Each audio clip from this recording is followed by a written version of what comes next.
जय Hind. Class 10th Bihar board वस्तुनिष्ठ प्रश्न। तो आप लोग आइए और हमारे सेशन से जुड़िए। देखिए यहाँ पर जो क्वेश्चन दिया है 1 नंबर, तो 1 नंबर क्वेश्चन बता रहा है कि एक जैव आवर्धन प्रदर्शित करने वाला रसायन है।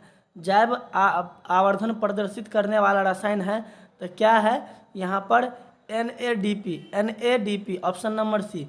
ये क्लास 10th के जो भी बच्चे हैं वो हमारे सेशन से जुड़िए और सब्सक्राइब कर लीजिए ताकि हर एक नोटिफिकेशन आपको तक पहुँचे और आपका अच्छा से अच्छा रिजल्ट आ सके। अब यहाँ पर क्वेश्चन है 2 नंबर, रंध्र का मुख्य कार्य क्या है।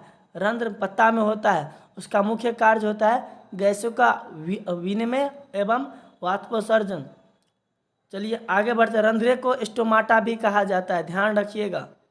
3 नंबर क्वेश्चन, 3 नंबर में क्वेश्चन में कहता है वायुमंडल में CO2 का प्रतिशत क्या है। वायुमंडल में CO2 का प्रतिशत है 0.03%। ऑक्सीजन 21% होता है और नाइट्रोजन 78%। चलिए 4 नंबर क्वेश्चन पर। 4 नंबर क्वेश्चन कहता है कि पौधे के उत्सर्जी पदार्थ है, पौधे के उत्सर्जी पदार्थ टैनिन भी होगा, गोंद भी होगा, रेजिन भी होगा। इनमें सभी क्या है, पौधों के उत्सर्जी पदार्थ है। पौधों के उत्सर्जी पदार्थ इनमें सभी है। 5 नंबर क्वेश्चन कहता है डायलिसिस मशीन द्वारा रक्त को शुद्धिकरण की प्रक्रिया कहलाती है। तो यहाँ पर डायलिसिस जानते हैं, जब किसी का किडनी खराब हो जाता है तो उसको डायलिसिस करके उसका रक्त जो है शुद्ध किया जाता है।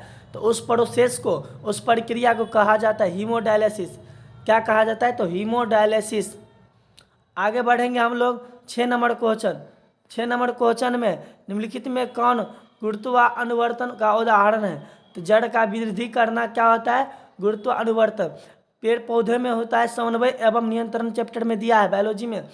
अनुवर्तन 4 प्रकार, गुरुत्वानुवर्तन, जल अनुवर्तन और प्रकाश अनुवर्तन, उसके बाद पार्श्व अनुवर्तन। तो इस प्रकार से 4 को अनुवर्तन था। गुरुत्वानुवर्तन में क्या होता है, जल बढ़ता है, जड़ बढ़ता है पृथ्वी के तरफ। आगे बढ़ेंगे। 7 नंबर, पूर्ण विकसित अंडाशय कहलाता है। पूर्ण विकसित अंडाशय कहलाएगा फल। क्या कहलाएगा, फल। देखिए कैसे क्वेश्चन पूछ दिया। पूर्ण विकसित अंडाशय क्या कहलाता है, फल। तब दिया है क्वेश्चन कि लैंगिक जनन संचारित रोग है। लैंगिक जनन संचारित रोग है एड्स।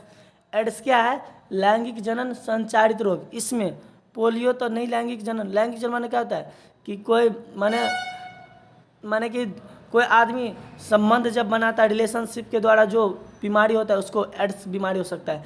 चेचक ये सब पहले अलग टाइप का बीमारी है। आगे बढ़ेंगे तो आगे दिया है क्वेश्चन 9 नंबर, किस पीएच मान वाला विलयन सबसे अधिक क्षारकीय होता है। तो पीएच मान 11 क्षारकीय होता है। देखिए 0 से 7 और 7 से 14। तो 7 से ऊपर होता है क्षारकीय, 7 से नीचा अम्लीय, 7 होता है उदासीन।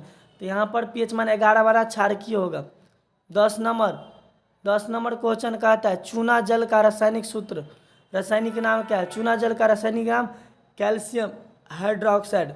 चूना जल का रासायनिक नाम कैल्शियम हाइड्रोक्साइड। तब दिया है क्वेश्चन 11 निम्नलिखित में सोडा एस का सूत्र कौन है। सोडा एस का सूत्र है Na2CO3। अब दिया है क्वेश्चन 12 नंबर, निम्नलिखित में कौन ग्लोबल लवण का सूत्र है। तो ग्लोबल लवण का सूत्र है ए Na2SO4 × 10H2O।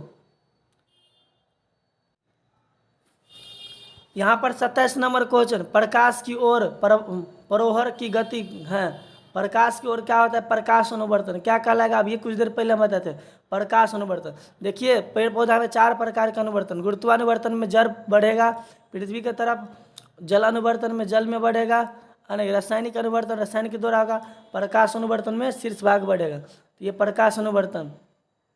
उसके बाद है 28 नंबर क्वेश्चन। 28 नंबर क्वेश्चन कहता है किस से बचने के लिए आयोडीन युक्त नमक का प्रयोग किया जाता है।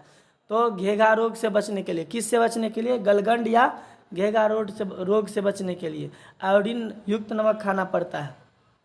आगे देखेंगे क्वेश्चन नंबर 29, मनुष्य में कपाल तंत्रिकाओं की संख्या होती है। ऑप्शन ए 12 जोड़ी। क्या होती है, 12 जोड़ी। चलिए 30 नंबर में देखेंगे मस्तिष्क का कौन सा भाग में गंध पहचानने का केंद्र है। मस्तिष्क के कौन से भाग में गंध पहचानने का केंद्र है?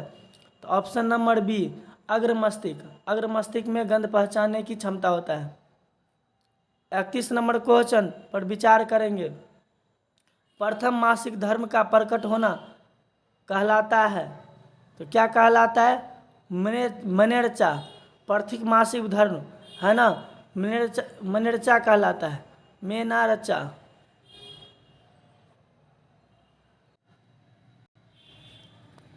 निम्नलिखित में से कौन कृत्रिम कायिक प्रवर्धन की एक विधि है? तो कायिक प्रवर्धन की ऑप्शन ए कलम लगाना, दाब कलम, कलम बंधन, इनमें सभी इसका आंसर होगा। चलिए आगे देखेंगे 33 नंबर क्वेश्चन। निम्नलिखित में कौन सी अधातु विद्युत का सुचालक है? निम्नलिखित में कौन सी अधातु विद्युत का कुचालक है? Option A option B graphite. क्या है कौन सी अधातु विद्युत का सुचालक? तो ग्रेफाइट क्या अधातु है, लेकिन वह विद्युत का सुचालक है।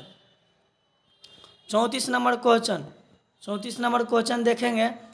यहाँ कहता है कि सक्रियता श्रेणी में निम्नलिखित में कौन सबसे अधिक क्रियाशील धातु है?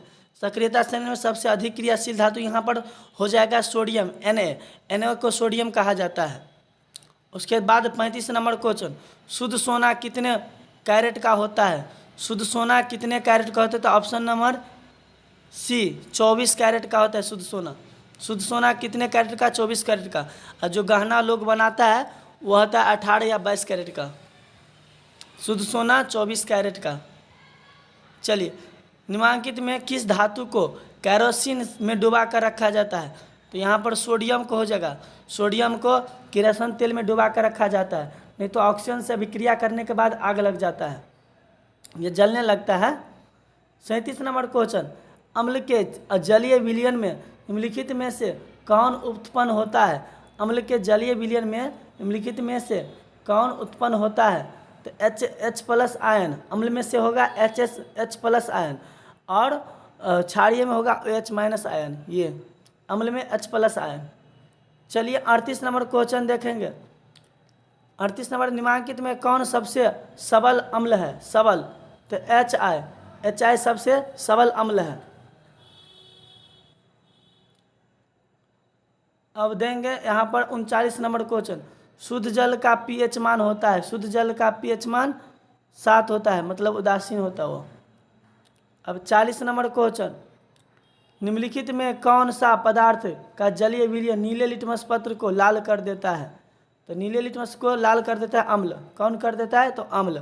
धोबिया सोडा का रासायनिक सूत्र क्या होता है? Na2CO3 × 10H2O, option number B. इस प्रकार ये सेशन आपको अच्छा लगे तो लाइक ज़रूर कर दीजिए, और यदि कोई क्वेश्चन हमसे त्रुटि हुआ तो आप कमेंट जरूर करें। धन्यवाद।